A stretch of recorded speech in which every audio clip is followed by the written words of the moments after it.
జై గంగా భవాని. నేను వచ్చేసి మీ ప్రసన్న అండి. షాప్ నేమ్ వచ్చేసి ప్రసన్న పెరల్స్ అండ్ జిమ్స్ అండి. స్టోర్ వచ్చేసి Vijayawada MG road Vivanta hotel opposite Apple showroom పక్కనండి. ఇది వచ్చేసి కట్టుతీగ మాలలండి. ఇది బ్లాక్ వచ్చేసి 5 లైన్స్, ఇది పింక్ బ్లాక్ కాంబినేషన్ అండి. పైన వచ్చేసి ఓన్లీ ప్లెయిన్ గ్రీన్ 2 లైన్స్. దీంట్లో సింగిల్ లైన్, 2 లైన్స్, 3 లైన్స్ అలా కస్టమైజేషన్ ఉంటుందండి. Own making. ఇది వర్క్ కూడా సేమ్ మీకు గోల్డ్ వర్క్ లానే వస్తుంది.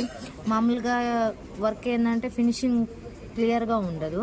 ఇది మీకు సేమ్ గోల్డ్ లానే ఉంటుంది వేసుకున్నా సరే. దీంట్లో బ్లాక్ డైమండ్స్లో చూడతాము, లేదు సీజర్స్లో కానీ, లేదు మణులతోటి గోల్డ్లో కూడా కస్టమైజేషన్ ఉంటుందండి. లైట్ వెయిట్ గోల్డ్లో కూడా మీకు. ఇది వచ్చేసి కట్టుతీగ ఉంటుంది. నార్మల్ కట్టుతీగలోనే క్వాలిటీస్ 3-4 క్వాలిటీస్ ఉంటాయి. మీకు ఏ క్వాలిటీ కావాలంటే ఆ క్వాలిటీలో చేసిస్తాము. దీంట్లో అన్ని కలర్స్ ఉన్నాయండి. మీకు వీడియో నచ్చినట్టయితే లైక్ చేసి, షేర్ చేసి, సబ్స్క్రైబ్ చేయండి. ఇంకా మీకు చాలా వీడియోస్ పెడతాం.